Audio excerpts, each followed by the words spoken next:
Ini ndini Charles Neuramba. Ndiri panapa nditori pamba pangu. Ndichangira panapa. Ichidzika kobuda kune rwizi runoti Biriro.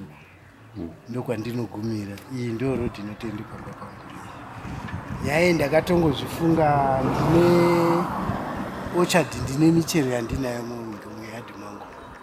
Saka ndakangoona mengo dzangu dzaiti kana dzaibva zviya ndange ndisingadi zvekutengese kupi kumusika kuswera ndakagarira 1 chichi. Saka pane nguva yandakazongonge ndaungenda zvinhu zvaunga zvakundiomera. Ndipo ndakangofunga kuti rega nditore mengo dzangu chikamwe ndidzitengesere, ndirege kuende kumusika kunamwe kumuuyu nditengesere panapa parodi panapa. Kwabva ndatongoisa ndakatanga nezvimabhawero zvidiki ndaiita 50 cents. So zvakaitika ndezvoti pandatanga ipo kutengesa mengo idzodzo handina kumbotengerwa navanhu paarea pano. Semadakire emangoita nemotikari aingoti chidhara mengo imari 50 cents, wotoshamisika kuti mengo dzinoita kana kuti 1 dzotengeswa ndotengesa dzakawanda chikamwe. Ndomatangire ndakaita kwatotanga kuti rega ndidini ndiise shedi. Ndakatanga iri shedi iyi kwatotanga kugadzira shedi, mengo dziya dzobva dzapera. Ndobva ndafunga kuti ndozomirira futi next year mengo here ndagara ndinoweza. Ndope ndakatongofunga kuti ndadii kutongotanga hangu tongoisa makeji ehuku chichi.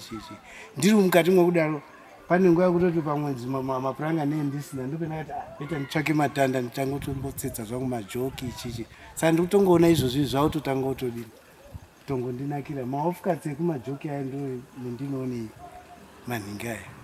Uswa uhu paro pandinomboenda mumasango ndichitsvaga miti yakasimba yemajoki. Ndo mendinosangana nemuchaira ndongokumba ndichiuya nazvo. Ndo matangire ndakazviita.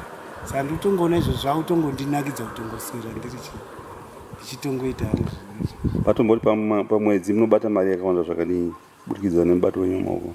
Pamwedzi ndinganyepa, handisati ndanyatsoti ndaane chokwadi chokuti pamwedzi ndinenge ndine mari, nekuti handitombodi kugara nemari muhomwe. Ndatongooneka kamari katengwa tomboti chatengwa ichi chidheki ichi ndinoita $3.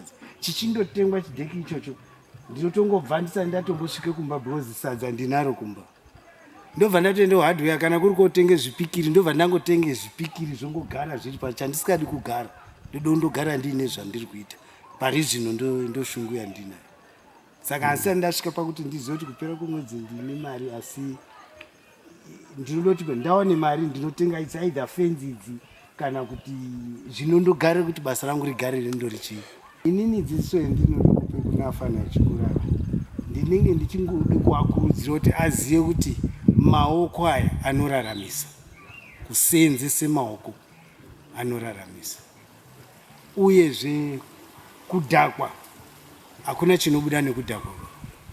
Asi kuti dzimwe nguva ukashanda mari yako, kudhakwa kuya unenge wakutodhakwe zvine ruzivo, kuziva kuti ndabve kubasa ndomboti kahwani ndione hope mangwana ndozodai. Handimwe hangu asi ndinenge ndichitoashuvira kuti dai zvizvo zvawanga ndofungawo kuti ndozodhakwa ndabve kubasa, kwete kuswerere kudhakwa. Apa ndakafunga kuti ngemberi dzimwe nguva unokwanisa kunge usina mari. Kune kagadheni kangu katoroko zvoti umwe musi unotonzwa vamwe otonditi ndingaona zvimashizha 3 here. Ndosaka ndangoti handidi kugara musi wendisikadi kuweza nechingotimbira hangu tumuriwo twangu. Majoki emombe aya angachita mari? Ndiri anotangira pa10, 11, 12, 15 zvichingoenda nokuti akasiyana. Ko makeji ehukwa? Makeji aya iri ipapa i40 ayo ma30 pane ari apa ayo ema20 kuita ma15 pane inji akaiwa nedzuva migoti izvi ndinongoti angobata 50 cents. Nzvimbo iyi inonzi chino? Tiri pamumwe webuda asi ngemwabiriri, ndinge chizibiriri machifu mumusha.